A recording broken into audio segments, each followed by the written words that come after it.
November 25th, 1837. The British Army is determined to crush the Patriot resistance. The fate of the rebellion will be decided at Saint-Charles in the Richelieu Valley.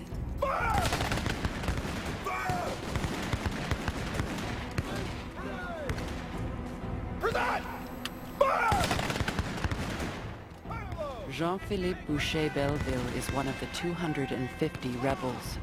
We were on the defensive. There was no doubt about it.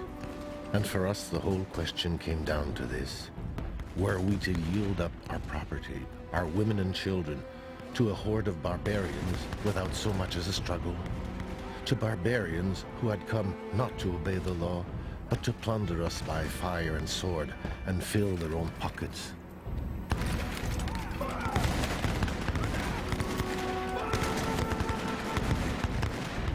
Charles Beauclerk is one of the officers in command of 425 British soldiers at Saint-Charles. Colonel Weatherall hoped that a display of his force would induce some defection among the infatuated people. But unfortunately for the sake of humanity, it was far otherwise. This gave rise to an order for the 3 center companies to fix bayonets and charge the works. Company! Experience!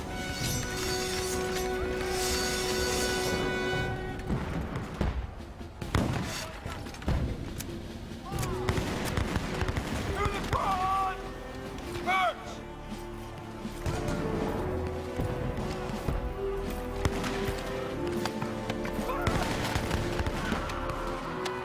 Covered by their comrades' fire, the Royal Scots, one of Britain's fiercest regiments, close ranks and advance on the barricade. After 2 straight hours of continuous gunfire from both sides, the troops charged with bayonets. We had no weapons suitable for close-range combat, and so we had to abandon the field to them.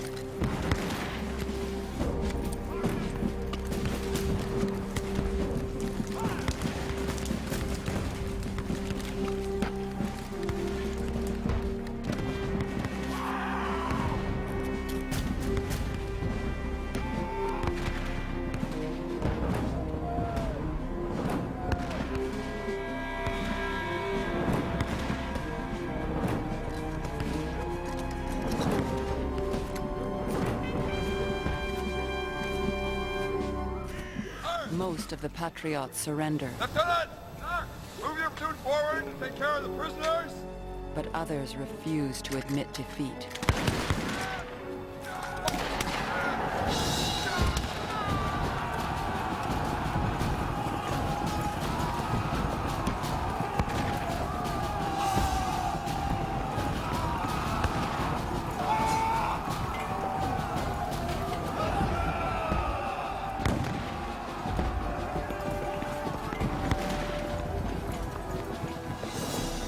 The Battle of Saint-Charles ends in a bloodbath.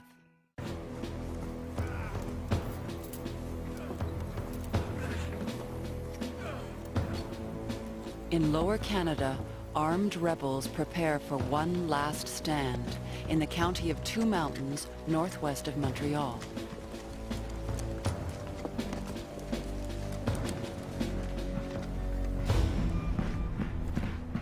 On December 14, 1837, General John Colborne himself leads an expedition to the village of Saint-Eustache. Young Émilie Berthelot watches his arrival.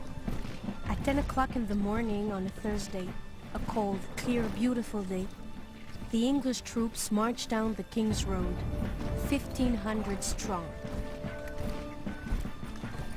Infantry, artillery, cavalry, the officers in full dress regalia. The entire parade filed by at a leisurely pace, with a kind of defiance.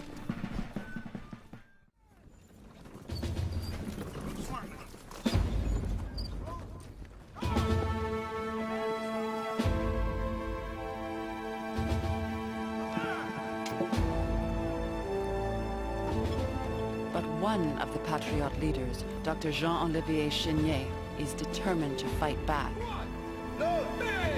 He and a few dozen men occupy the village church.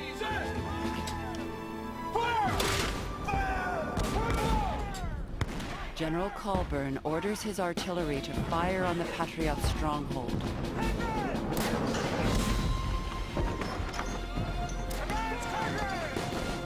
The siege is underway.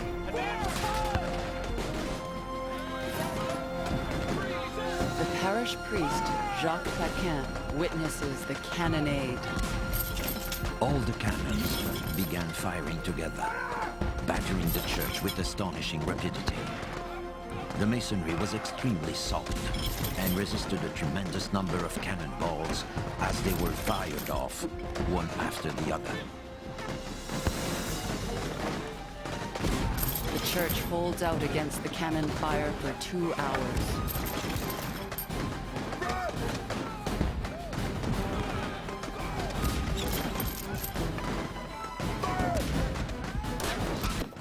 We got round to the back of the church and found a small door leading into the sacristy, which we battered in. We then turned to our left and went into the main body of the church. Here the rebels began firing down our heads. We could not get up to them, for the staircases were broken down.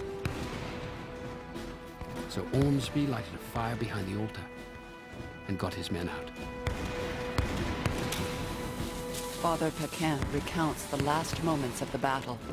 Dr. Chenier saw that he could no longer defend himself from inside the church, for it had completely succumbed to the flames. He gathered up several of his men and jumped out of the windows with them. He was trying to escape, but he could not get out of the cemetery and was soon struck by a bullet and collapsed. He died almost immediately. In the days following, soldiers and volunteers take revenge, terrorizing the county of Two Mountains. Some of the rebels try to make it to the American border, but hundreds are taken prisoner. Dr. Wilfred Nelson and the journalist Jean-Philippe Boucher-Belleville are among them.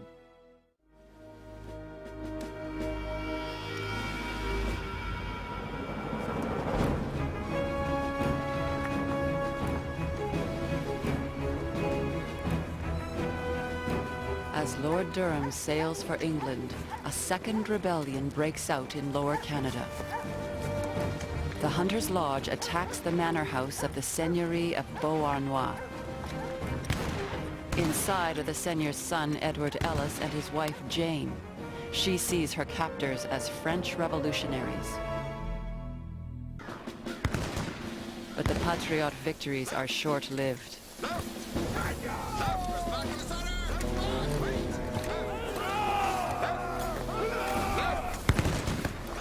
The hunters soon head for the border.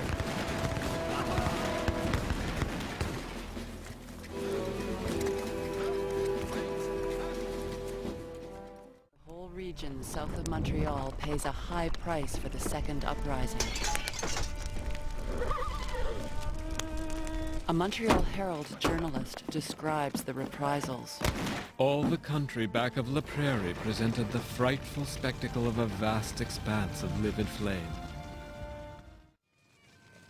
1,000 Glengarry Highlanders, militiamen from Upper Canada, burn and pillage everything in their path. Jane Ellis, no longer a captive, is witness to the devastation. The Glengarry's boast is no fear of our being forgotten, for we have left a trail 6 miles broad all through the country. They seem to be a wild set of men. One of them told me that the houses they had spared in coming down the country, they would surely burn in going back.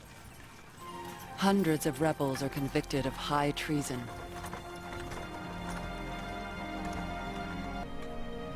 In Lower Canada, 12 die on the gallows. An idealistic notary, Chevalier de Lorimier, is one of them. I have only a few hours left to live. but I wish to share this precious time between my religious duties and those I owe my compatriots. For them I die the inglorious death of the common murderer. For them I leave behind my young children and my wife who have no means of support. And for them I die crying, "Long live freedom! Long live independence!"